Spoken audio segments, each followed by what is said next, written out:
Laki-laki itu kalau digunakan kelembutan, dia akan menaungi. Ibu gunakan kekasaran, dia akan hadapi seperti hadapi laki-laki. Ibu jangan marah banting piring. Kalau banting piring satu, suami banting satu rak. Ya. Ibu nggak usah mau gaya-gaya pukul pintu, dia bisa robohin pintu, gitu kan. Nggak usah pakai kekerasan, karena laki-laki lebih kuat. Tapi ibu Allah kasih kalimat, suaranya ibu lebih lembut, ibu punya perasaan, ibu punya air mata, gitulah ya. Jangan yang lain, gak usah pakai cara laki-laki.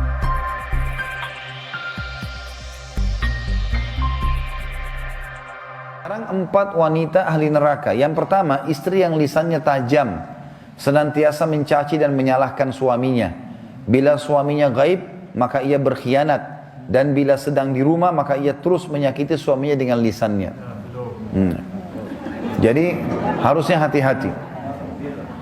Lalu memang ini peringatan, ini bukan untuk bahan olok-olokan, tapi memang harusnya hati-hati. Dan apapun yang suami tidak suka, maka harus hati-hati. Bapak Ibu tahu kenapa Khadijah radhiyallahu anha dapat jaminan istana di surga.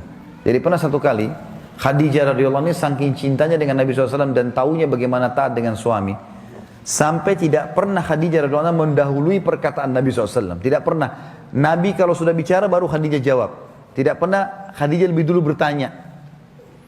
Itu, jadi dia selalu lakukan itu. Kemudian yang kedua, Khadijah tidak pernah angkat suaranya dengan Nabi SAW. Kalau intonasi suara Nabi misalnya kalau kita kasih angka 6, Khadijah pasti 5 atau 4. Tidak pernah di atasnya. Dan saking pekanya, sampai Khadijah bisa faham dari raut wajah Nabi, dan dari bahasa tubuh beliau, kalau beliau butuh makan atau butuh minum. Satu waktu pernah dalam hadis Bukhari, dan ini sebab dapat jaminan surga, pernah Nabi SAW lagi duduk bersama Khadijah, lalu Nabi SAW duduk dengan posisi Khadijah tahu kalau itu butuh makanan. Maka Khadijah nggak banyak bicara, mengatakan, saya akan ke dapur, lalu dia pergi ke dapur, urusin makanan kesukaan Nabi SAW. Nabi pun tidak tahu kalau dia lagi bawa makanan sebenarnya.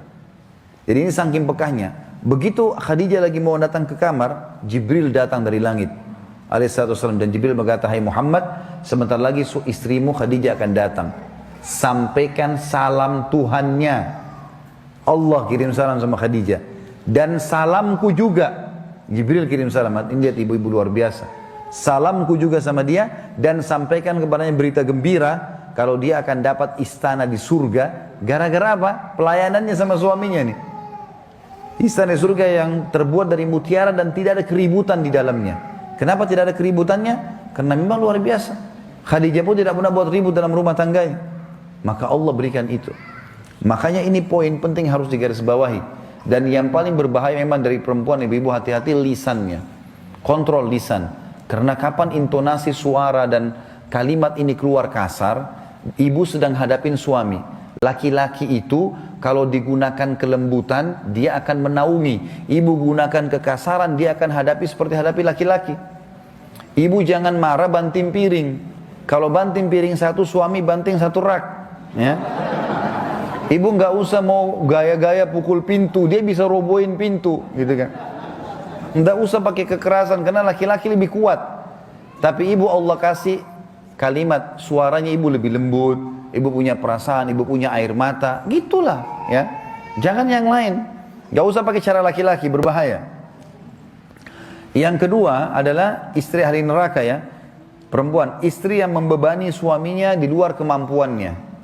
Ibu tahu nggak, subhanallah, ada penelitian Bapak Ibu sekalian, banyaknya terjadi masalah laki-laki yang koruptor, ada masalah apa segala, di belakangnya istrinya.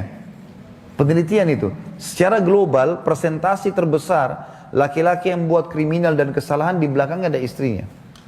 Istrinya tidak tampil di lapangan, tapi istrinya merongrong dia sehingga dia melakukan kriminal itu. Ini tidak semua ya, tapi dominan persentase di atas 90% gara-gara itu. Subhanallah, sabda Nabi ini nggak mungkin salah. Maaf, saya minta waktu sedikit lagi ya. Yang ketiga, istri yang tidak menutup dirinya, juga auratnya dari lawan jenisnya, dan keluar rumah dengan membuka aurat. Jadi ini juga termasuk ahli neraka. Yang terakhir, yang keempat, istri yang tujuan hidupnya hanya makan, minum, tidur, yang tidak punya keinginan untuk mendirikan sholat, mentaati Allah, Rasulnya, dan juga suaminya. Jadi misalnya sibuk di depan TV, suaminya datang, mana makanan? Tuh di meja makan. Sholat, sebentar aja sholatnya.